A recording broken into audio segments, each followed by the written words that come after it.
Hello friends and welcome back. I'm Catherine and today I'm going to be painting an adorable pug puppy. If you're new here, welcome to you especially. This painting is part of a series of adorable puppies that I'm working on. Similarly to the Cavapouton puppy I painted last time, I started by painting the darkest areas of the face, namely the eyes. I tried to paint these areas as quick as I can, switching between the burnt umber, black and white to make sure the colours blend slightly and to give a softer look. Following on from this, I mixed some black and white to flesh out the muzzle of the pug, making sure to work on wet so I could get a nice soft blend. I then worked in the other colours for the face such as yellow ochre, raw sienna and Naples Yellow. I also added a touch of red to the burnt umber colour to make a warmer brown for his little ears. I then started to mix Naples Yellow and white to cover the body area of this little pug. I think it can be quite daunting to face a blank white page sometimes.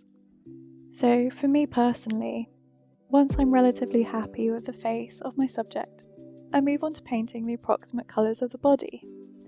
It then becomes so much clearer to me later on if the colours aren't quite right as I'm comparing to another colour rather than white.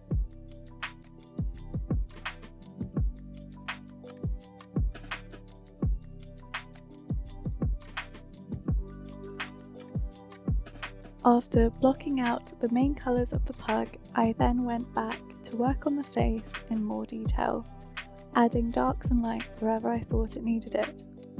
Sometimes I find working on different areas of painting is quite helpful for my process, as I can get particularly bored in one area than another.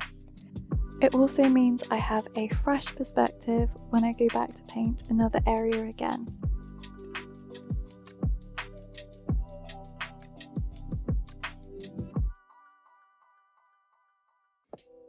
So, what captured me to paint this particular pug? Unlike Ted the Cavapouton I painted, this guy doesn't have an adorable backstory unfortunately. In fact, he doesn't even have a name. I just found him on my Pinterest when I saw that adorable little face of his and I knew I had to paint him. Something about him just caught my eye. Maybe it's his thoughtful look into the distance. I thought it was quite a contrast to how I normally see pugs out and about and on the internet too, as you normally see them up to all bunch of silly things. Let me know down in the comments what you think this pug is thinking about, or even what I should potentially call him. It doesn't seem right that the Cavapouton is called Ted and he has an adorable backstory, and then this little guy has no name and no backstory. So yeah, feel free to let me know in the comments your thoughts.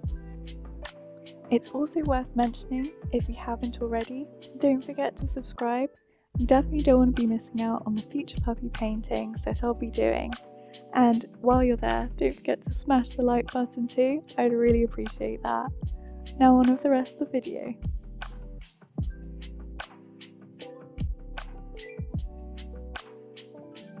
I then began to work on the background of this painting using primary cyan and white, so a mixture of these two.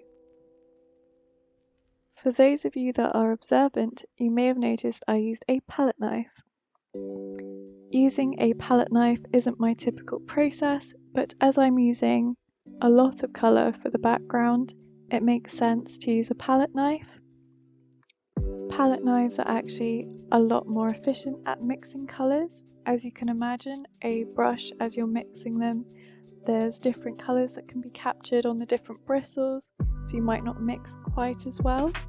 But with a palette knife, there's no risk of any colour being missed out, and you'll get one consistent colour once you've mixed it.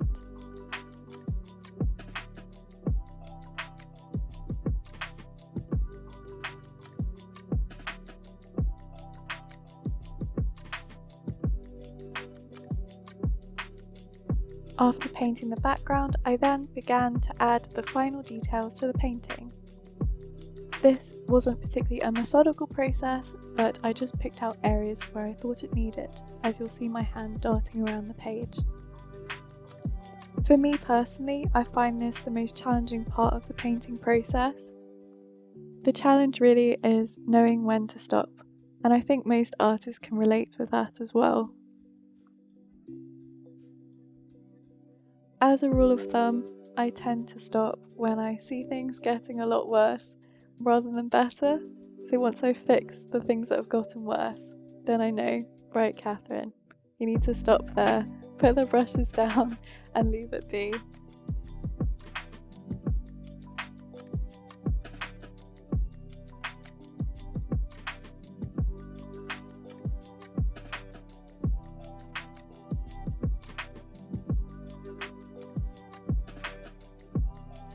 Once I was happy with the final details, it all just needed the finishing touch of my signature.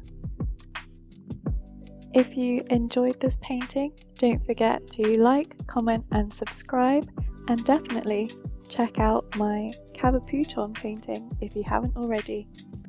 See you next time guys, bye!